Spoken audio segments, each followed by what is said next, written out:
કચ્છમાં વીજ પોલ લાઇનના કામને લઈને ખેડૂતોમાં ભારે રોષ જોવા મળી રહ્યો છે।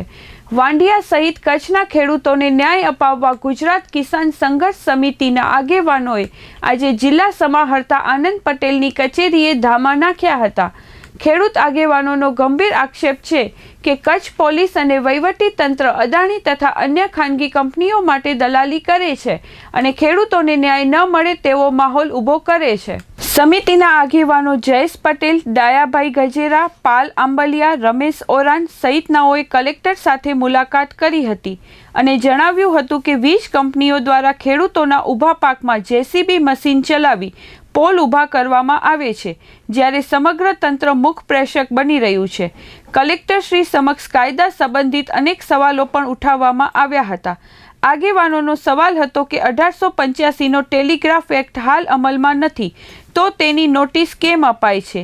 2003ના ઇલેક્ટ્રિસિટી એક્ટ પ્રમાણે ખેડૂતોના હિતની કલમો અમલમાં કેમ નથી?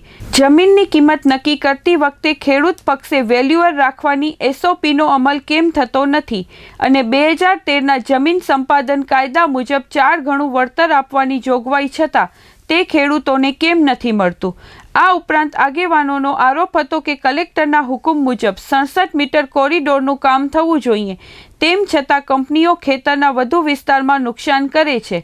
સમિતિએ 24મી તારીખ સુધીમાં તપાસ પૂર્ણ કરવા અલ્ટિમેટમ આપ્યો છે અને ત્યારબાદ ફરીથી જવાબ લેવા આવવાનું જણાવ્યું છે।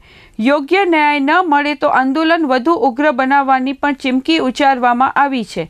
આ કાર્યક્રમમાં કોંગ્રેસના આગેવાનો સહિત ભુજ, મુન્દ્રા, લખપત અને વાંઢિયા વિસ્તારના અનેક ખેડૂતો જોડાયા હતા।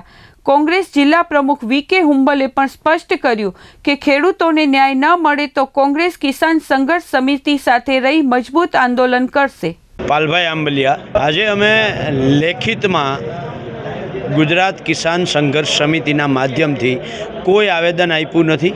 આજે કલેક્ટર સાથે ગુજરાત કિસાન સંઘર્ષ સમિતિના આગેવાનો જયેશભાઈ પટેલ, ડાયાભાઈ પટેલ, પાલભાઈ, હેમંતભાઈ, મહેશભાઈ, આ બધા જ ખેડૂત આગેવાનો અલગ અલગ જિલ્લાઓમાંથી જે રીતે કચ્છમાં એક પત્રકારને ખેડૂતોના જે હમદર્દ બનીને ગયો અને પત્રકાર ઉપર ફરિયાદ થઈ કે ચેન લૂંટ્યો છે।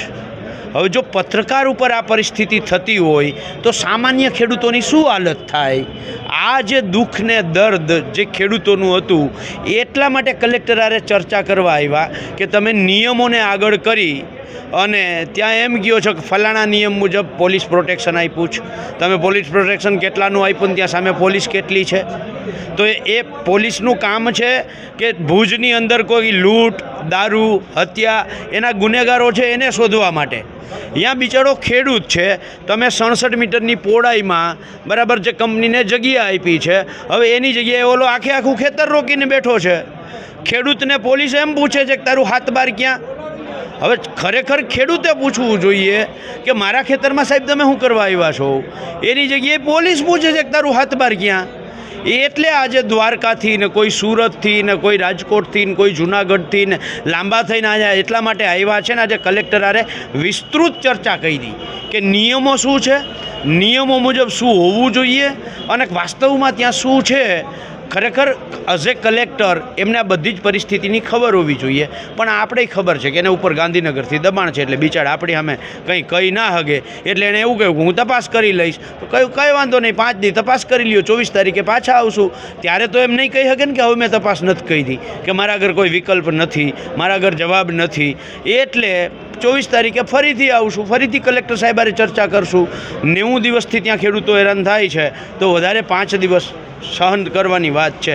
અમે તો કહ્યું કે 5 દિવસ બંધ કરી દો, કલેક્ટરને કહ્યું કે તમે હુકમ કરો 5 દિવસ બંધ રાખો, પણ જોઈએ એ શું કરે છે, નહીંતર 5 દિવસ પાછા આવી કલેક્ટર આગળ આપણે તો એક અધિકારી પાસે જે દુરુપયોગ સત્તાનો થાય છે એવું લોકોને લાગે છે તો એનો જવાબ માંગવો એ આપણો અધિકાર છે અને આપણે માંગશું, પછી શું જવાબ આપે છે જોઈએ।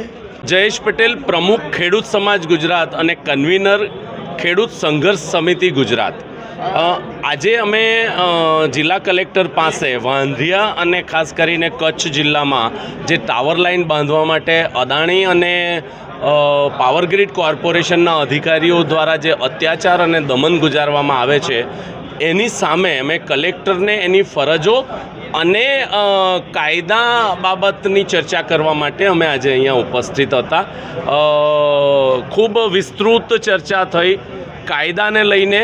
1885ના કાયદાને લઈને જે કલેક્ટરશ્રી દ્વારા હુકમ કરવામાં આવ્યો છે અને એ કેન્દ્ર સરકાર દ્વારા એ કાયદો રદ કરવામાં આવેલો છે, ત્યારે 1885માં અંગ્રેજોએ બનાવેલા કાયદા દ્વારા ખેડૂતો ઉપર અત્યાચાર કરવામાં આવ્યો છે એ વાતની ચર્ચા કરવામાં આવી. 2003નો જે ઇલેક્ટ્રિસિટી એક્ટ બન્યો છે એના પ્રાવધાન છે એની ચર્ચા કરવામાં આવી અને ખેડૂતો ઉપર પોલીસ પ્રોટેક્શન જે આપવામાં આવ્યું છે અને પોલીસોની સંખ્યાને લઈને જે મંજૂરી લીધી છે અને એના કરતાં વિશેષ સંખ્યામાં જ્યાં પોલીસો ત્યાં ડિપ્લોય કરવામાં આવ્યા છે એ બધી વાતો કરવામાં આવી. એને લઈને ઘણી લાંબી મિટિંગ થઈ, ઘણા બધા ચર્ચાઓ થઈ, પણ મુખ્ય મુદ્દાઓ આ હતા. કલેક્ટરશ્રી પાસે આ પ્રકારની માહિતી નહોતી એટલે એમણે થોડો સમય માંગ્યો.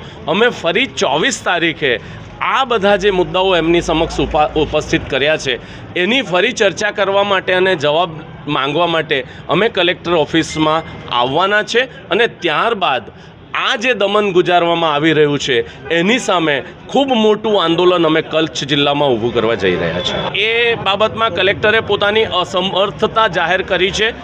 અમારી જે વાતો છે એ વાતોને હું તપાસ કરી લઉં અને જો તમારી વાત સાચી હશે તો એ બાબતમાં હું ઓર્ડર કરીશ એવી વાત થઈ છે. આજે કચ્છના ખેડૂતો ઉપર જે રીતે અત્યાચારો આ વીજ કંપનીઓ કરી રહી છે, કોઈ એસઓપીનું પાલન થતું નથી, નિયમ વિરોધ કોઈ પણ જાતનું વળતર ચૂકવ્યા વગર ખેડૂતોના ખેતરોમાં જઈ અને દાદાગીરી કરી, તાનાશાહી પોલીસનો બંદોબસ્ત મેળવી અને બળજબરીથી જ્યારે વીજ લાઈનો પસાર કરવામાં આવી રહી છે, ત્યારે આજે ગુજરાતમાંથી અમારા ખેડૂતના આપણા નેતાઓ આવ્યા. કલેક્ટર શ્રી સાથે ખૂબ ચર્ચાઓ થઈ અને કલેક્ટરશ્રીને અમે એક ચોખ્ખી વાત કરી કે પહેલી વાત તો તમારા જે કોરિડોર છે એનાથી બહાર ખેડૂતોને શા માટે તમે એના ઉપર દમન ગુજારો છો? એને શા માટે પકડીને પોલીસ સ્ટેશન લઈ આવો છો? તમને શું અધિકાર છે? ખેડૂતોની જમીનનું હજી તો તમે વળતર ચૂકવ્યું નથી ને ખાસ કરીને જે એમને ડીએલવીસી જે ભાવો નક્કી કર્યા છે એ પણ ક્યાંક ને ક્યાંક નિયમના વિરોધમાં ભાવો નક્કી કર્યા છે. આ તમામ બાબતોની રજૂઆત આજ ખેડૂતના નેતાઓએ કરી છે અને અમારી એક રજૂઆત એવી હતી કે કોઈ પણ ખેતરમાં તમારે ઊભા પાકમાં જવું હોય, પાકને નુકસાન કરવું હોય તો રેવન્યુ ઓથોરિટી મારફત એમનું સૌપ્રથમ પંચનામું થવું જોઈએ, કેટલું નુકસાન થયું છે.